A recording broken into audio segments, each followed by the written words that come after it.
अयोध्या में हाहाकार। सुमंत खाली रथ लेकर अयोध्या पहुंचे। लोग दौड़ दौड़ कर पूछते, मंत्री व राम कहाँ है? राम लक्ष्मण और सीता को कहाँ छोड़ आए? सुमंत नीची गर्दन किए बिना बोले ही राजमहल की ओर बढ़ते गए। उन्हें अकेला आते देखकर रानियां भी जोर जोर से रोने लगीं। राजा ने भी पूछा, बेटा राम कहाँ है? पुत्री सीता न जाने कैसे रहती होगी। राजा अनाथ की तरह रोने लगे। सुमंत ने भी रोते रोते सब हाल कह सुनाया। कौशल्या छाती पीट पीट कर रोने लगी। राजा दशरथ ने अपने अपराध के लिए कौशल्या से क्षमा मांगी। राम को अयोध्या से गए 6 दिन हो गए थे। तब से राजा दशरथ भी यूं ही पड़े थे। आधी रात होने को आई, तब उनका श्रवण कुमार के पिता द्वारा दिए गए शाप की याद आई। उन्होंने कौशल्या से कहा, एक बात मैंने तुमको अब तक नहीं बताई, आज बताता हूँ। हमारे तुम्हारे विवाह के पहले की घटना है। एक बार वर्षा ऋतु में सरयू नदी के किनारे में शिकार खेलने गया। उन दिनों शब्दभेदी बाण चलाने का मुझे बड़ा शौक था। अंधेरा हो चला था। एकाएक नदी में से हाथी के पानी पीने की सी आवाज आई। उसी को लक्ष्य करके मैं बाण चला दिया। तभी मनुष्य के तड़पने की आवाज आई। मैं घबराया हुआ वहां पहुंचा तो देखा कि एक तपस्वी बालक घायल हुआ करा रहा है। पास में एक घड़ा भी पड़ा है। वह रोते रोते बोला, मेरे अंधे माँ बाप प्यासे उस आश्रम में बैठे मेरी राह देख रहे होंगे, कृपा कर उनके लिए पानी लेते जाए। इतना कहकर उसने दम तोड़ दिया। मैं जल लेकर आश्रम में गया। मेरी आहट पाकर उसके बूढ़े बाप बोले, बेटा श्रवण इतनी देर कहाँ लगाए? मेरी जीभ लटखा रही थी।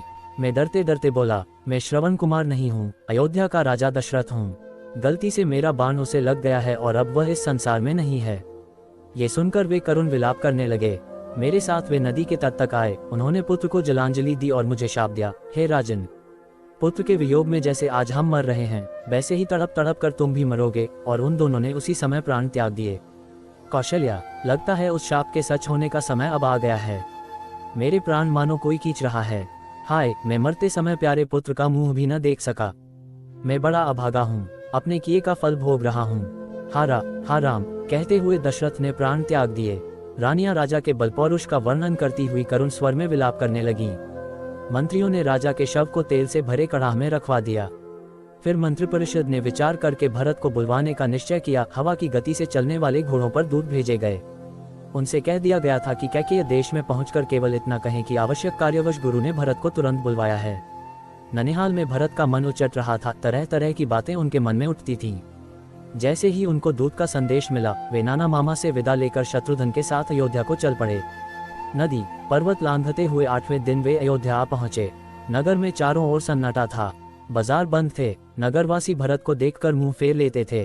भरत घबराए हुए अपनी माता के महल में गए और ननिहाल का कुशल समाचार बताकर पिता और भाई राम के बारे में पूछने लगे। कैकेयी ने हंसकर कहा, तुम्हारे पिता तो स्वर्ग चले गए।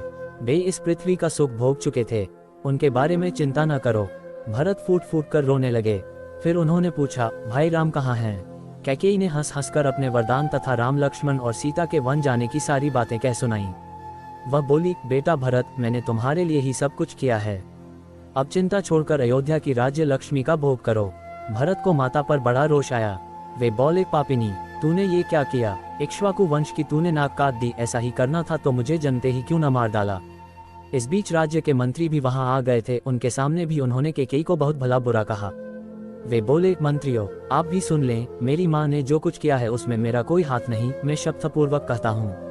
ये कहकर भरत तुरंत ही माता कौशल्या के पास चल दिए और उनसे लिपटकर बच्चे की तरह बिल्क कर रोने लगे। माता ने उन्हें धीरज बंधाया। फिर वे भी पछाड़ खाकर भूमि पर गिर पड़ी। भरत ने माता को भी तरह तरह से सांत्वना दी। रात भर भरत पिता और भाई राम की याद करके रोते रहे। उन्होंने माता के सामने सैकड़ों तरह की सौगंध खाई और कहा कि जो पाप कर्म कैकेयी ने किया है उसका मुझे पता भी नहीं। जिसकी सम्मति से यह हुआ हो उसकी बुरी गति हो। सवेरा होने पर राजा दशरथ का चंदन की चिता पर दाह संस्कार किया गया। भरत ने सब अंतिम संस्कार गुरु के बताए अनुसार विधिवत किया। अगले दिन मंत्रियों और नगरवासियों को बुलाकर भरत ने कहा, अयोध्या का राज्य सबसे बड़े भाई राम का है। हम आप सभी उन्हीं के हैं। राम को लौटा लाने के लिए मैं कल ही चित्रकूट जाऊंगा। आप भी चलें, माताएं भी चलेंगी, प्रजा भी चलेगी और साथ में चतुरंशिनी सेना भी रहेगी। गुरु वशिष्ठ जी से भी मैं चलने के लिए प्रार्थना करूंगा।